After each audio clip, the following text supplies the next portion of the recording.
Вот смотрите, азамат проработка жасағым келмейді, себебін қалай анықсақ болады. Себебі өте көп. Оның бірақ үш түрлі несі бар, үш түрлі жолы бар. Помните, анеурсыз сабақты қарап шығыңызшы, сопротивление деген сабақ бар, который мен далада көк пальтома сондай мен тұрмын, жасыл пальтома сондай мен тұрған бейсболкаде.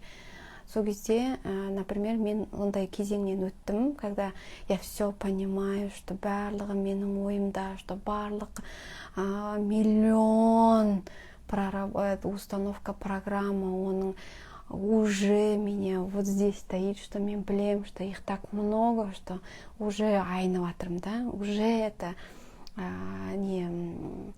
көлемі уже мені не могу, ана білем, что қашан мен оны бітірем, почему у меня любой сферада миллион установка бір шетін бастай қойынсам сразу тек 40-30 шығып кетеді, да, и уже бетіңізді басып қашасыз.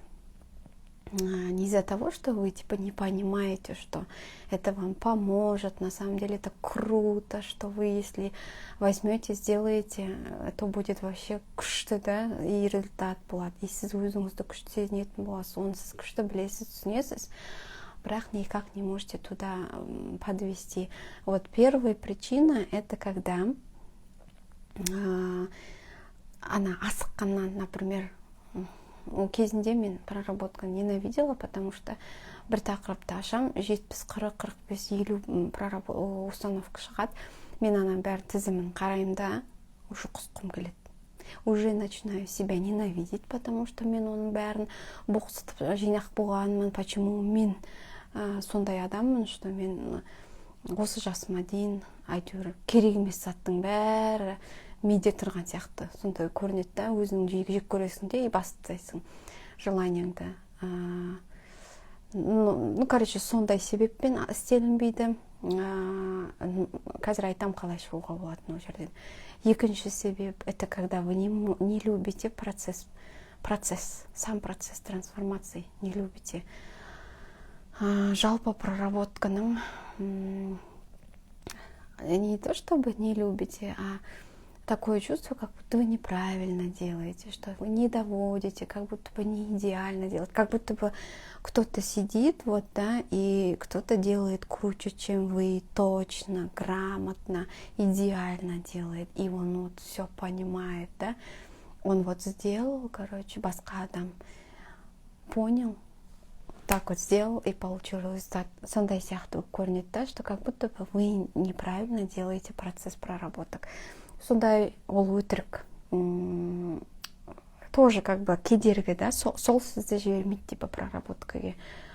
Потом келесі страх изменений, да, сіз уже басыңыз ісіп тұр, да, бүкіл күшті неден информациядан, что вы все понимаете, теперь надо взять и сделать, но возможно у вас есть страх успеха, да. Страх неудачи особо қорқытпайды адамды, по идее. Вот, если бізде опять-таки жаңағы соңғы эфир бар ғой, азамат, пожалуйста, қарап шығыңыз, да. Например,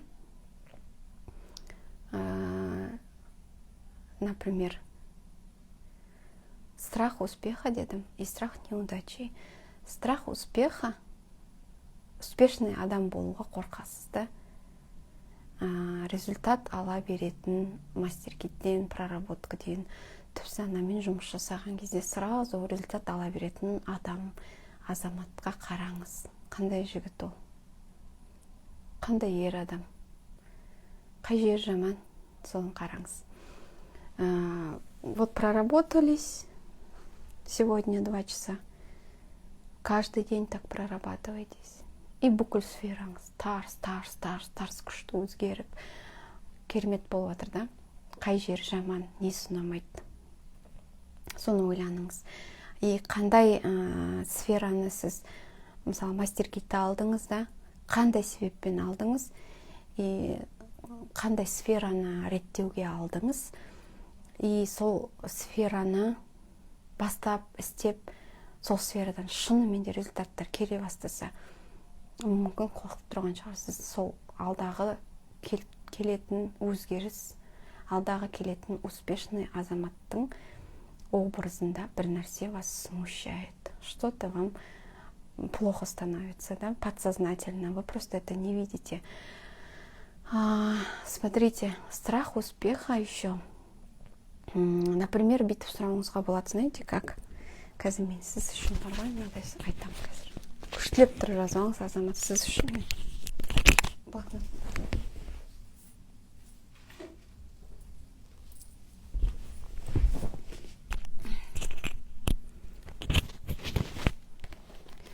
Бүйтесіз.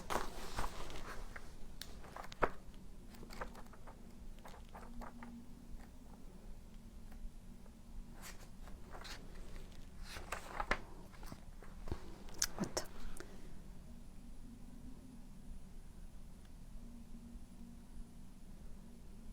Бүйтіп істеңіз. Зачем я не хочу прорабатываться деп айтасыз да өзіңізге. Сосын жаңағы ғой келе жатқан керемет успешный результаттардан, может, қорқып тұрсыз да примерно. Потом, какую выгоду я получаю, когда не прорабатываюсь?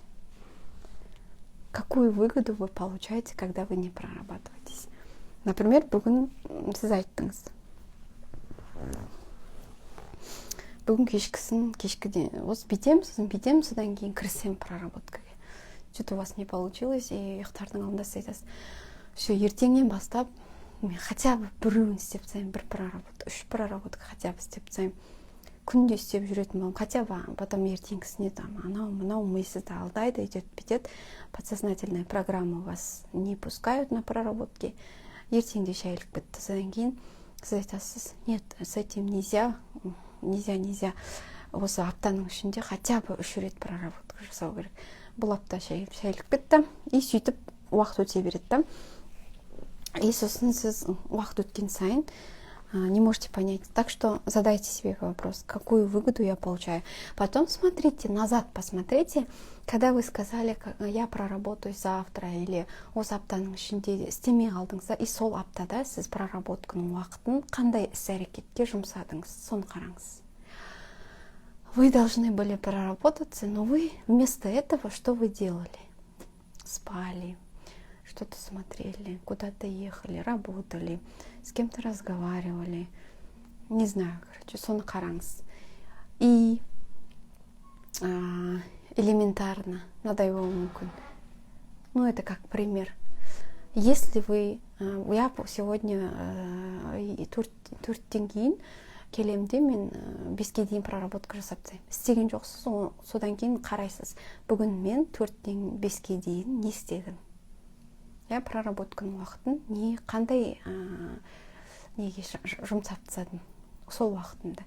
Если сол кезде сіз музыка тыңдап ұйықтаған болсаңыз, например, да, сонда сіз айтасыз, значит, если я буду получать от проработок эти результаты, это будет другая жизнь, и я там не смогу поспать, не смогу послушать музыку, отдохнуть час. Моя жизнь резко поменяется. Я когда стану успешным, или сондай бір в основном жаңағыдай бір проработканы бір тема арқылы айттым ғой, не үшін алдыңыз мастер-китті, сосын қандай сферадан результат хотите получить. И сол цельге жазасыз. Если деньги, тогда айтасыз, если я получать буду такую-то сумму, мой доход, если вырастет, и я это проработаю самостоятельно, то я не смогу отдыхать, не смогу спать, не буду спать, мало буду спать, не буду там с друзьями общаться, я потеряю друзей. Если вы бүгін айттыңыз, 5-тен 6-ға дейін проработка жасаймын, шәйіп беттіңіз, и қарайсыз да 5 пен 6-ның арасында не істедіңіз? Досыңызбен телефонмен сөйлестіңіз 1 сағат бойы, прикол айттыңыз, тағы бір нәрседе, ол күшті, настроение супер, и шай жібер, уақыт өтіп кетті, байқамай алдыңыз, и кетті, да. Потом вы скажете, если я буду прорабатываться, получу результат, не дай бог. А если я получу и буду прорабатывать, то я потеряю друзей, я потеряю классное общение, я потеряю такое чувство, как будто я кому-то нужен, я стану одиноким. Сондай болды. Вот сондай бір элементарный, такой нелогический, вообще нелогично, да, вроде бы никогда так не думали. Но на самом деле такие маленькие вещи, тупсанада жазылып тұрды, тупсана просто қорқады. Просто реально вы в это верите, что и, собственно, сізді никогда проработкаға жібергісі келмейді. И начнет, мы, например, айтады, мы на психика, мы уговаривать, алдайды да сізді. Зачем проработка? Жата тұршы, кішкене жата тұршы. Давай звонда ана кімге сөйлесіп алайықшы. Точно, туған күнін құттықтау керек. Точно, анау не істеп жатыр екен, соны біліп алайық, короче. Так, давай, классное, ну, что за кино, да? Чуть-чуть қарай салайыншы киноны. Что там? Быстро-быстро сейчас посмотрю. И что еще? Вкусно, давай покушаю. Вкусно, точно аяққа барып қайту керек қазір. Я же хотел там что-то купить, короче. И бітті бәрін өтірік бүйтіп алып кетеді да сізді. Почему? Потому что рахмет, жүректеріңізге рахмет. Смотрите. Сигнал. Цель. А еще кешегі вебинар бар ғой, кешегі қашанғы соңғы вебинарды Азамат қараңыз, я. Почему тоже мы не хотим этого цели, да? Вот цель появилась. Как только цель появляется, бүгін бүйтем, сөйтем деген точно цель появляется, все. Жойып қыру керек, да? Мне сіздегі типа цель появилась, осындай уақытта проработка бастаймын деген. А сіз Тупсан айтады, так, 5 деді ма? 5-тен 6-ға дейін деді, да? Қазір мен саған 5-тен 6-ға дейін басқа нәрсені күшті қылып дайындап қоямын. Не переживай, ты не будешь прорабатываться. Я все устрою тебе. Не переживай, хозяин. Ты же боишься быть успешным человеком. Получать результаты нам нельзя. Так что не переживай. Главное, ты молодец, что ты сказал. 5-тен 6-ға дейін мен қазір проработка істеп тастаймын. Хорошо.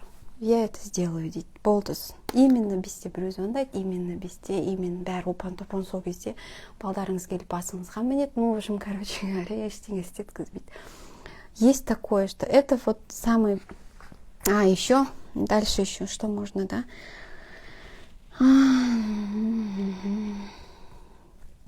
Былай болады.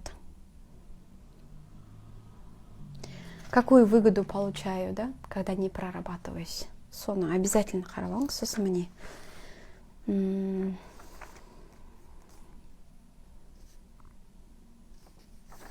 Вот.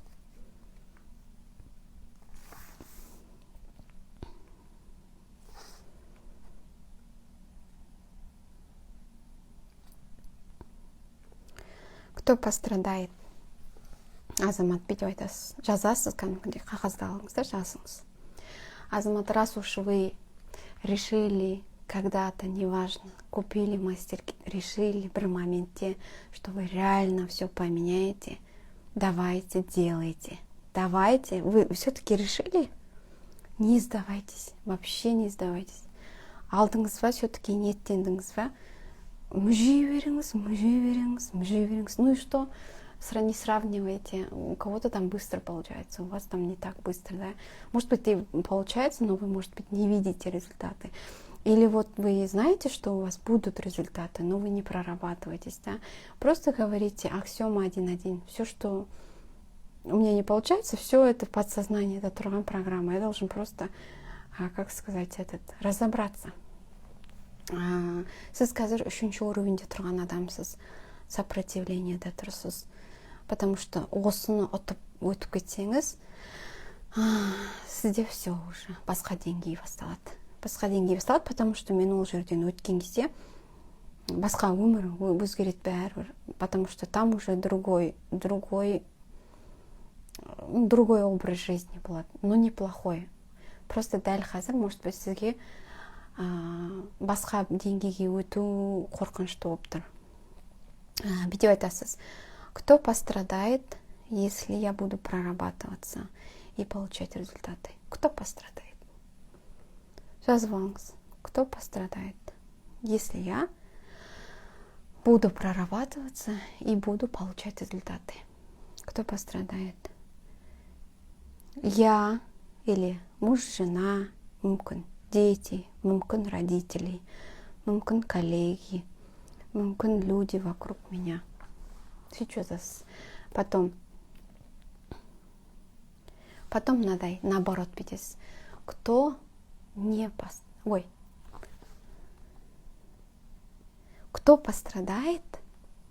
пострадает, если я вообще не буду прорабатываться и не буду получать результаты? Мынадай вот. Кто пострадает, если я буду делать проработки и буду получать результаты? Кто тогда пострадает? А теперь наоборот. Кто пострадает, если я не буду вообще прорабатываться? Вообще не буду никогда прорабатываться и не буду вообще никогда получать результаты. Кто тогда пострадает? Видите, разный ответ шығады. Мынаяқта мынандай разный ответ шығады, и мынаяқта тоже разный. И қарайсыз. Также, да? Кто пострадает, если вы вообще не будете прорабатываться и получать результаты? Я, или муж, или жена, или дети, или родители, или коллеги, или другие люди, или друзья.